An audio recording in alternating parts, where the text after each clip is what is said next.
আমাদের নতুন বাড়ির ছাদ বাগান থেকে আমার শাশুড়ি মার ছেলে মিলে কত কিছু তুলে এনেছে দেখো। সে যে কি অসাধারণ অনুভূতি তা ভাষায় প্রকাশ করে উঠতে পারবো না। তার উপর তা যে শুধু তোলা হয়েছে তা নয়, রান্না বান্নাও করা হয়েছে। গল্পটা তাহলে শুরু করি।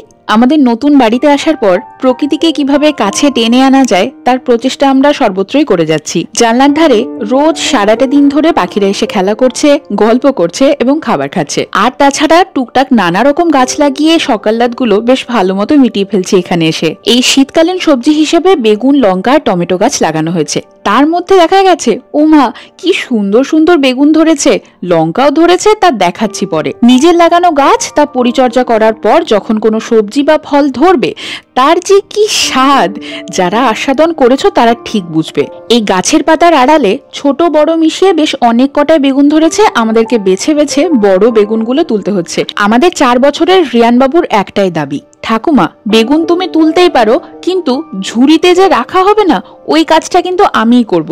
আর তাই প্রতিটা বেগুন কিভাবে তোলা হচ্ছে তা নিশ্চিন্ত মনে উনি দেখছেন, কিন্তু এই দায়িত্বটা ওনাকেই নিতে হবে।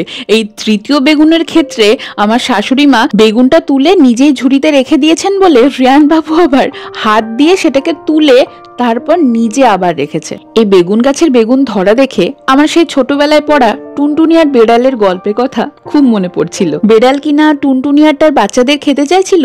টুনটুনি বেগুন গাছের কাঁটার ভেতর নিজের বাসা বানিয়ে সঠিক সময়ের অপেক্ষা করছিল। যেই না বাচ্চারা উঠতে শিখেছে অমনি বেড়ালকে বুড়ো আঙ্গুল দেখিয়ে একদম ছুট। গল্পের তালে তালে বেগুন থেকে লঙ্কা গাছে আমরা চলে এসেছি। এই দেখো না, রিয়ান বলেছে বেগুন না হয় ঠাকুমা তুমিই তুলেছ, লঙ্কা তো তুলবো আমি।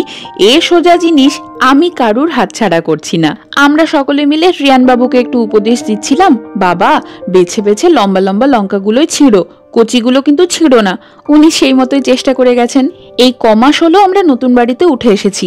এখানে আসার পর টুকটাক ফল মূল সবজি ফুলের যে চাষ করেছি তা গাছ থেকে ছেঁড়ার যে আনন্দ, পাড়ার যে আনন্দ, তা আমাদের সাথে সাথে আমরা এই ছোট্ট মানুষটিকেও দেওয়ার চেষ্টা করেছি। ওর এই ছোট থেকে বড় হবার হাজারটা মধুর স্মৃতির ভেতর গাছপালাও যেন অনেকটা অংশ জুড়ে থাকে, তা আমি বরাবর চাইবো। আমরা যারা গ্রাম বাংলায় বড় হয়েছি, মাটির কাছাকাছি থেকে বড় হয়েছি, আমাদের কাছে এটা কতই সাধারণ না একটা ব্যাপার। কিন্তু যে সমস্ত মানুষদের মাটি কিনে গাছ লাগাতে হয়, গাছ কিনে গাছ লাগাতে হয়, তাদের কাছে এটা সত্যি বিশাল বড় এক ব্যাপার। আমার হঠাৎ করে একটা মজার কথা মনে পড়ে যাচ্ছিল। বেগুন আর লঙ্কা তো তুলেছি, ভাগ্যিস পটল গাছটা লাগাইনি এখানে। এই যে বেগুন কাটা হচ্ছে, চেহারা দেখো কি অপূর্ব দেখতে, বোঝা যাচ্ছে খেতে জম্পেশ হবে। নুন হলুদ আর সামান্য একটু চিনি মিশিয়ে